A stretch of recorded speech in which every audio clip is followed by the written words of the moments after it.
Olá, irmãos, sejam bem-vindos a mais um vídeo aqui do nosso devocional da Ágape. É um grande prazer estar falando com vocês, né? Estou bastante ansioso para que essa quarentena acabe logo, né? Para que nós possamos estar todos juntos, reunidos em comunidade. Mas fico feliz por Deus nos ter dado essa oportunidade, né? De mesmo à distância nós podemos estar nos falando, nos comunicando e edificando uns aos outros através de palavras, através de aconselhamentos e da palavra de Deus, né? Queria ler um texto com vocês aqui em Isaías, capítulo 55, verso 10 e 11. Fala o seguinte: porque, assim como a chuva e a neve descem dos céus e não voltam para lá, mas regam a terra e a fazem produzir e brotar, para que dê semente ao semeador e pão ao que come, assim será a palavra que sair da minha boca. Não voltará para mim vazia, mas fará o que me agrada e cumprirá com êxito o propósito da sua missão. Aqui o capítulo 55 de Isaías, Deus vai estar fazendo um convite a Israel para que eles abracem a Deus, para que eles abracem a sua palavra, né? Aqui no final do livro de Isaías, né, como Isaías profetizou sobre toda a sua vida, ele vai falar: olha, vai ter um momento em que vocês vão querer buscar a Deus e não vão o achar. Vocês vão para uma nação estrangeira, porque os seus pecados, os seus delitos, as suas transgressões são muitas, né? Então Deus, mais uma vez, como fez em torno do ministério de Isaías, está fazendo um novo convite a Israel, pedindo que Israel volte para ele, pedindo que Israel se apresente dos seus pecados, né? Se arrependa dos seus pecados. E no versículo 6, Deus vai falar o seguinte: buscai o Senhor enquanto se pode achar, invocai-o enquanto está perto. Então, aproveite essa oportunidade que você tem de buscar ao Senhor. Busque-o enquanto você ainda pode achar. Busque enquanto ainda você tem oportunidade. Ainda que não possamos estar juntos nesse momento, mas insista no seu devocional, nas suas orações e na leitura da palavra. Busque a Deus enquanto você ainda tem chance. Busque a Deus enquanto você ainda pode o achar, né? Deus está fazendo esse convite, assim como fez a Israel, está fazendo esse convite a nós, né? Busque ao Senhor enquanto você ainda tem oportunidade. E como diz os versos 10 e 11, a palavra de Deus não volta vazia sem produzir o resultado para o qual ela foi enviada. A palavra de Deus, a ordem que Deus dá às coisas, é soberana, tem todo o poder e cumpre o seu propósito ao qual Deus estabeleceu. Então, busque a Deus, né? Saiba que todo o controle dessa situação está nas mãos de Deus, né? Basta uma palavra de Deus para que, assim como diz nos versículos 10 e 11, cumpra o propósito que Deus a colocou para que essa pandemia acabe. Mas enquanto Ele ainda permite que ela aconteça, estejamos juntos e buscando a Deus enquanto temos oportunidade. Agora vamos ficar com o louvor.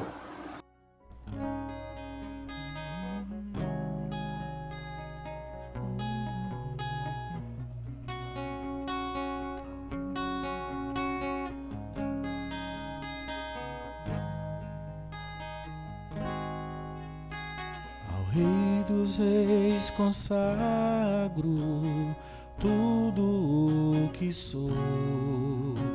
De gratos louvores transborda o meu coração. A minha vida eu entrego nas tuas mãos, meu Senhor, pra te exaltar com todo meu amor. Eu te louvarei conforme a tua justiça e cantarei louvores, pois tu és altíssimo. Celebrarei a ti, ó Deus, com meu viver. Cantarei e contarei as tuas obras, pois por tuas mãos foram criados terra, céu e mar e todo ser que neles há. Toda a terra celebra a ti com cânticos e júbilo, pois tu és um Deus Criador. Celebrarei a ti, ó Deus, com meu viver. Cantarei e contarei as tuas obras, pois por tuas mãos foram criados terra, céu e mar e todo ser que neles há. Toda a terra celebra a ti com cânticos e júbilo, pois tu és o Deus Criador. Toda a terra celebra a ti com cânticos e júbilo, pois tu és o Deus Criador.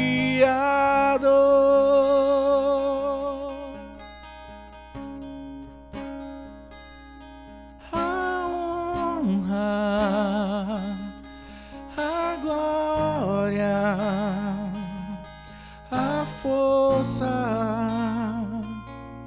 e o poder ao Rei Jesus, e o louvor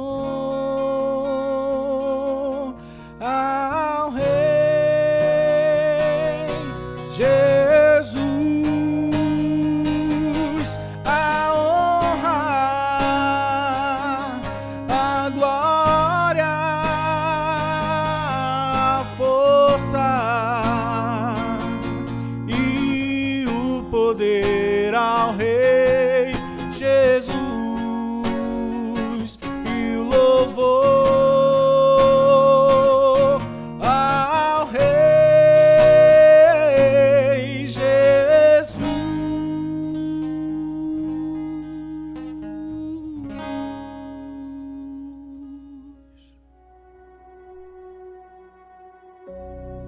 Boa noite, Igreja do Senhor, irmãos e irmãs.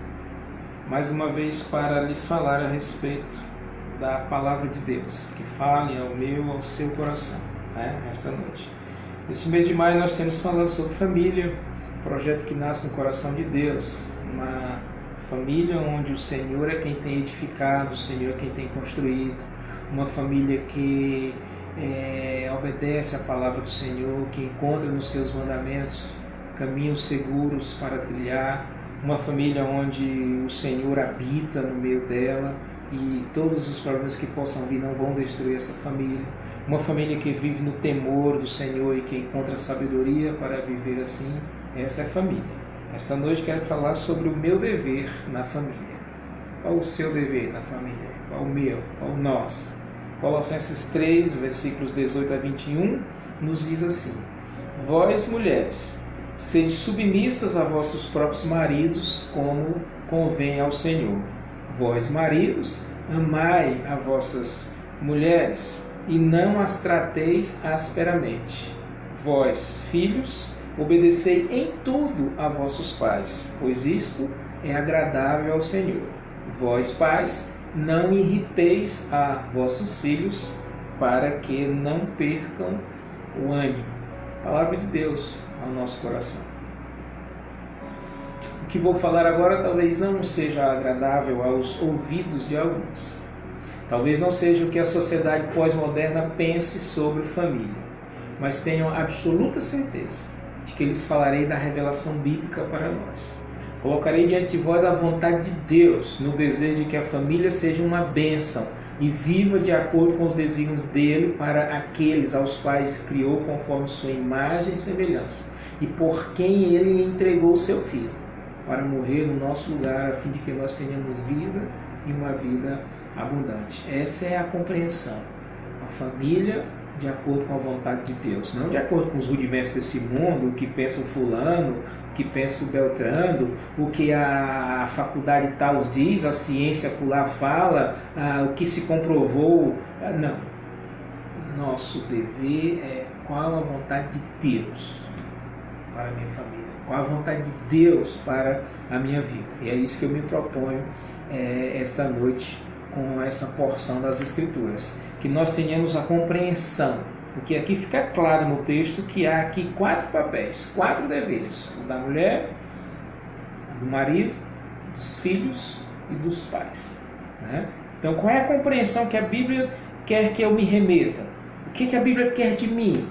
Tá? Essa compreensão de cada um e total comprometimento deve ser submetida de acordo com a nossa adoração, com a nossa reverência ao Senhor, agradar a Ele, e não simplesmente aos nossos desejos e sentimentos humanos. Essa é a ideia, agradar ao Senhor como esposa, agradar ao Senhor como marido, agradar ao Senhor como pais, e aí envolve o homem e a mulher, né? E agradar ao Senhor como filhos ou filhas.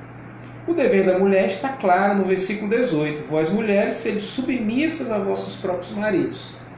Submissão, então, é o papel da mulher.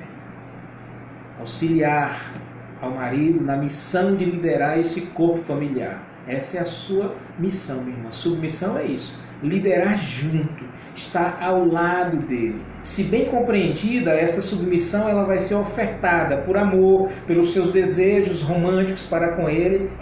Casamento não é só obrigação, é desejo, é romantismo, né? E aí também está envolvendo essa questão da submissão da mulher. Respeito, a honra, tá? Então essa é a submissão que a Bíblia requer, se for bem compreendida. Se for mal compreendida, vai gerar disputa entre as partes, entre o homem, entre a mulher, entre os filhos, e vai gerar atritos que tendem a enfraquecer e a minar a família. E se a ideia é enfraquecimento, é minar, é corroborar para a destruição da família, aí já não é de Deus, aí já não é Bíblia, tá? Porque quem veio matar, roubar e destruir foi Satanás. Deus quer construir em nós, em mim, em você, uma família conforme a vontade dele. Então, irmã, mulher, o seu papel é a submissão, tá? Para que você seja uma bênção. Ao homem, o papel está exatamente propondo o amor sacrificial, né? Deus propõe aos maridos o amor sacrificial. Vós, maridos, amai as vossas mulheres. Há um texto paralelo desse ensinamento que Paulo fala aos Efésios, capítulo 5, versículo 25, está dizendo: maridos, amai as vossas mulheres como Cristo amou a igreja.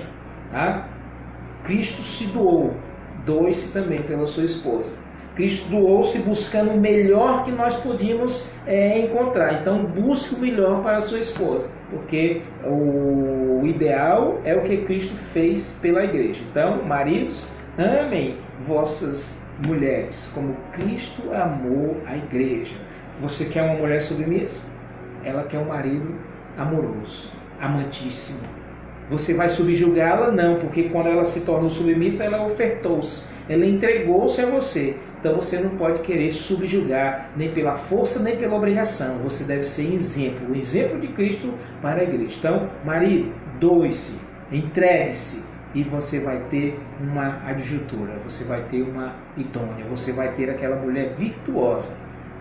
Você vai ser honrado quando você assentar-se nas praças, porque verão realmente que você é um homem que honra, que ama a sua esposa. Agora, mulher e marido, aí foram os dois papéis, os dois deveres. É muito importante percebermos que o que se pede, minha irmã, de você como esposa, o que se pede, meu irmão, de você como marido, se a gente for pensar apenas na esfera humana, a gente pode dizer, olha, é impossível, tá? É impossível. Sim, isso é impossível para nós, mas é possível para Deus. Através de Jesus Cristo na nossa vida, nossa obediência a Ele, Deus torna isso possível. Porque, meus queridos, convenhamos, depois do pecado, nós não vivemos o que é o ideal. E aí há uma inversão de valores hoje em dia, e todos os valores estão sendo, eu diria, as pessoas estão colocando em xeque, principalmente os valores divinos. Né? Mas essa é a vontade de Deus, para nós. Ele quer que a mulher seja auxiliadora, seja idônea. Mas aí os valores de hoje em dia tornaram essa mulher uma concorrente, alguém que pode ser superior, né? O homem, Deus quer que ele ame a esposa, mas aí a sociedade diz que ele tem que subjugá-la, né? Não, queridos. Mulheres submissas, homens amantíssimos, essa é a vontade de Deus. Você está disposto a fazer a vontade de Deus? Amém? Deus os abençoe nisso. Aos filhos, o que Deus requer? Ele diz: filhos, obedecei em tudo a vossos pais. A obediência é requerida. E ela é requerida por Deus. Se como filhos conseguirmos obedecer aos nossos pais, essa prática de obediência ela vai se estender aos demais tipos de figuras de liderança que nós temos na sociedade, ao professor, ao próximo, né? A qualquer figura de autoridade que lhe seja devida. Essa obediência ela vai apenas passar, ela vai sair das portas do lar e ela vai ganhar o mundo. Por quê? Porque esse filho tem praticado essa obediência dentro do lar. Repito, ela é requerida por Deus. E Deus é quem sabe de fato os limites de cada um. Deus sabe o seu limite, mas Ele quer que você obedeça o seu pai a tudo, né? Ou em tudo. Alguém já disse, abre aspas, que o filho não é obrigado a amar os pais, mas é obrigado a obedecê-lo. Você deve honra. Seja um filho de honra, seja uma filha de honra. Honre ao seu pai, honre a sua mãe, tá? Obediência, meu querido. Isso faz parte realmente da sua parte, do seu dever como filho. Aos pais fica o último dever, ou o quarto dever aqui, não é? Não irriteis a vossos filhos, para que não percam o ânimo, tá? Fica o dever do exemplo. Pais, temos que ser exemplos para os nossos filhos, para que eles sejam criados no temor do Senhor. Tá? No temor do Senhor, não é no meu temor. A sociedade ao longo do tempo tem formado verdadeiros tiranos. Os filhos não podem nem respirar à frente dos pais, torna realmente ter medo e não temor, tá? Ter pavor e não reverência. Não é isso. A palavra de Deus não está dizendo isso. Essa é a interpretação que a sociedade fez da palavra de Deus, e alguns pais fizeram, inclusive dentro da própria igreja. Mas o que a Bíblia está dizendo é que os pais não devem irritar os filhos para que eles não percam o ânimo. Então, ora, como é que eu não devo irritar o meu filho, a minha filha, no meu caso, se eu estou vivendo no temor do Senhor? Aí eu lembro que eu não estou falando de uma família qualquer, queridos, tá bom? Eu não estou falando de uma família qualquer. O que chama família qualquer? Que esteja baseada apenas na cultura, né? Apenas na filosofia, ou nas vozes dos seus tempos, né? Da época. Não. Eu estou falando de a vontade de Deus para uma família cristã. Uma família dedicada à palavra de Deus. Uma família que está disposta a fazer a vontade de Deus. Tá? Então nós estamos aqui dizendo que esses são preceitos para quem está disposto a fazer a vontade de Deus. Então, o filho, ele precisa obedecer ao pai. E o pai precisa entender que ele tem que conseguir essa obediência pelo exemplo. O exemplo no temor a Deus. Filhos, não pensem que essa irritação aqui é você ficar com raivinha porque o meu pai me deu ali um castigo, ou porque a minha mãe cortou isso de mim, ou porque eles querem exigir tudo de mim. Eles estão me irritando e a Bíblia diz que eles não devem me irritar. Sai dessa. Não tem nada a ver a ideia aí da Bíblia. Quando ela diz que os pais não devem irritar os filhos, exatamente, que os pais não sejam tiranos. Aquela coisa, faça o que eu digo, mas não faça o que eu faço. Não, os pais precisam demonstrar no seu diálogo, no seu relacionamento com esses filhos, realmente o temor a Deus. Esses filhos têm que ser criados na disciplina de Deus. Repito, nos textos paralelos, tem um texto que o apóstolo Paulo escreve a Timóteo, que é interessante, porque ele está falando também disso, tá? 1 Timóteo, capítulo 3, diz assim, versículo 4, falando dos deveres, né, dos bispos, mas também como pais, né? Que governe bem a sua própria casa, tendo seus filhos sob disciplina, com todo o respeito. Isso é não irritar o filho. É não buscar motivos de irritação. Você cria o seu filho na disciplina do Senhor, no temor do Senhor. Há outro texto paralelo que eu já citei aqui em Efésios, capítulo 6, ele diz assim: e vós, pais, não provoqueis a ira a vossos filhos, mas criai-os na disciplina e instrução do Senhor. Então, irritar, provocar a ira ao filho é fazer o que não é agradável a Deus com eles. É criá-los como se Deus não existisse. Então, nós devemos realmente ser exemplos. Os filhos vão crescer vendo nos pais o temor a Deus, vão perceber que aquilo é a disciplina que lhe é cobrada por Deus. O meu compromisso com minha filha, com meus filhos, no meu caso propriamente dito, minhas filhas, não é? Elas têm que me amar, me respeitar, não apenas porque eu sou pai. Por que eu tenho que fazer isso? Porque você é minha filha? Não. Porque eu sou seu pai? Não. Porque eu tenho responsabilidade de Deus para lhe cuidar, para lhe oferecer realmente uma vida agradável, uma vida segura, e você tem o dever diante de Deus de me obedecer. Se você não me obedecer, então você realmente não está dizendo: eu não quero ser sua filha, né? Eu não quero ser seu filho. Então, filhos, vocês devem ver nos pais de vocês o desejo e o esforço que eles fazem para lhes educar dentro da vontade de Deus. Pais, mostrem isso. Filhos, nós fazemos isso por amor. Amor ao nosso Deus, amor a vocês, amor à missão. Lembra? Nós temos uma missão aqui: agradar a Deus, santificar a Deus. Então a missão dos pais é não provocar a ira aos filhos, exigindo deles o que nem os próprios pais fazem. Exigindo temor quando não temos temor, respeito quando não temos respeito. Então, filhos, respeitem seus pais. Pais, amem seus filhos, criem-os no temor e na disciplina do Senhor. É isso que a Bíblia requer de nós. Finalmente, queridos, nós eu espero que realmente o que aqui foi ministrado, o que aqui falei nesses poucos minutos, chegue ao seu coração e lhe impulsione a buscar por agradar a Deus, cumprindo o seu dever na sua família. Irmã, esposa, mãe, cumpra o seu dever na sua família buscando agradar a Deus. Pai, homem, marido, cumpra o seu dever na sua família buscando agradar a Deus. Filhos, filhas, cumpram o seu dever na família buscando agradar a Deus. Com certeza eu não tive a pretensão de exaurir esse tema, né? Nem durante o mês, nem nesse sermão sobre esse tema específico do meu dever, do meu papel na família. E nem poderia, né? Não tenho capacidade para isso, senão também não temos tempo. Mas pelo menos, né? Pelo menos um tiquinho eu quero que fique. Que cada um de nós possa entender que não estamos numa nau desgovernada. Minha irmã, você não está numa família desgovernada. Meu irmão, você não está numa família desgovernada, sem destino. Não.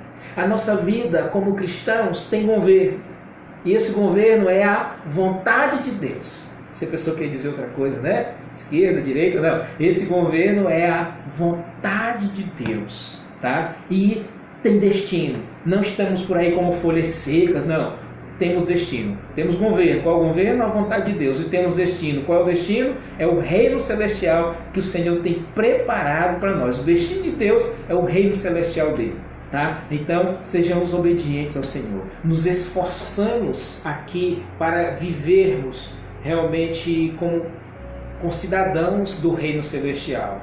O meu esforço em fazer o meu papel, o seu esforço em fazer o seu papel, com a disposição de que nós estamos para agradar ao Senhor. Tá?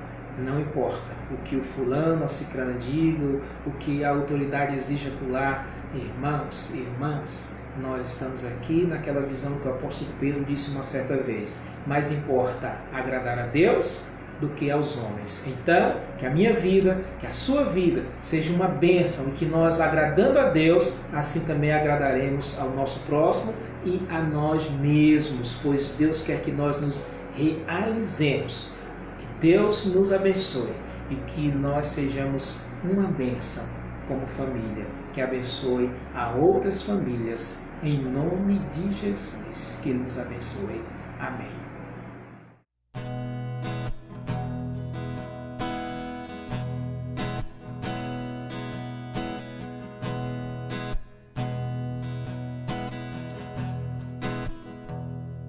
Os reinos se abalam, os povos se curvam, as bocas se abrem, as mãos se levantam pra dizer que tu és o rei, pra dizer que tu és o Senhor.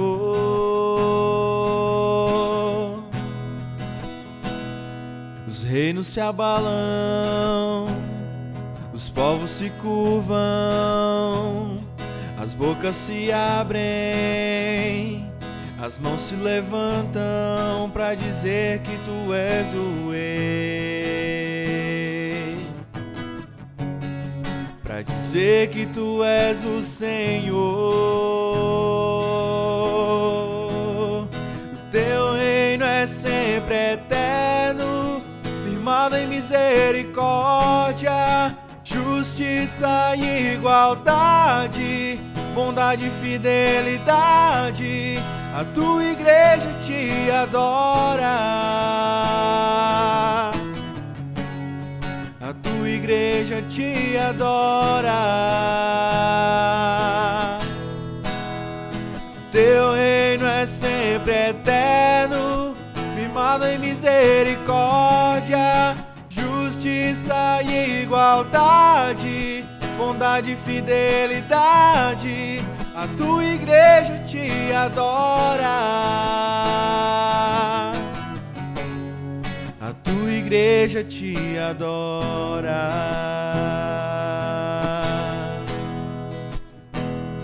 Os reinos se abalam,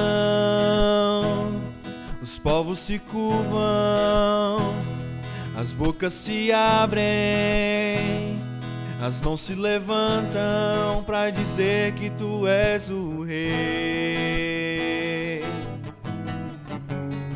pra dizer que tu és o Senhor, pra dizer que tu és o rei, pra dizer que tu és o Senhor. Teu reino é sempre eterno, firmado em misericórdia, justiça e igualdade, bondade e fidelidade. A tua igreja te adora, a tua igreja te adora.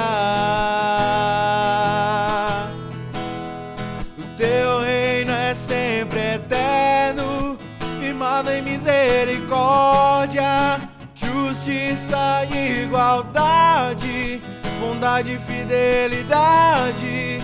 A tua igreja te adora, a tua igreja te adora.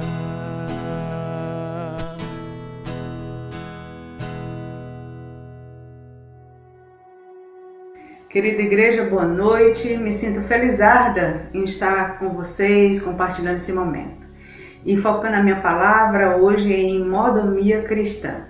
E falar sobre dízimo, oferta, doação, sempre produz polêmicas e também inquietação. Mas eu quero associar estes assuntos a um coração agradecido. E ressalto duas características de um coração agradecido. A primeira é que um coração agradecido, ele lembra-se sempre dos feitos do Senhor.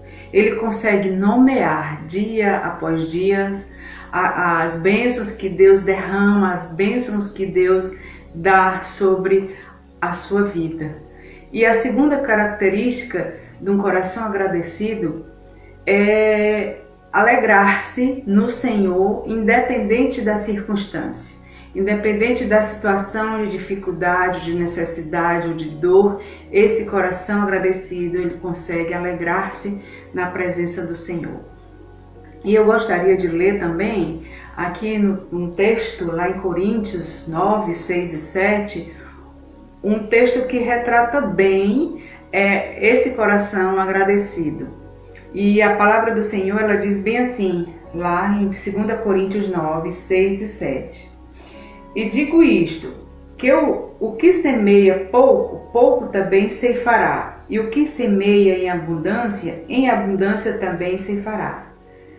Cada um contribua segundo propôs no seu coração, não com tristeza ou por necessidade, porque Deus ama ao que dá com alegria. Então, concluímos que para contribuir para o sustento da igreja com os dízimos e ofertas, não é necessário ter muito ou em abundância, mas ter um desprendimento no seu coração, amor à obra de Deus, entender que Deus ele não precisa do dinheiro, não precisa da oferta, não precisa do dízimo, mas o sustento, a manutenção da igreja sim, a igreja física sim precisa. E depois ter alegria em servir, alegria em contribuir. E também um coração agradecido. Então, se você tem essas 3 características, esses 3 sentimentos no seu coração, você está pronto para contribuir, dizimar e ofertar na igreja. E porque afinal Deus ele ama, foi o que nós lemos no texto, Deus ele ama ao que dá com alegria. E que quem semeia em abundância também ceifará. E fica a reflexão, fica a pergunta: você tem tido esse coração agradecido? Reflita.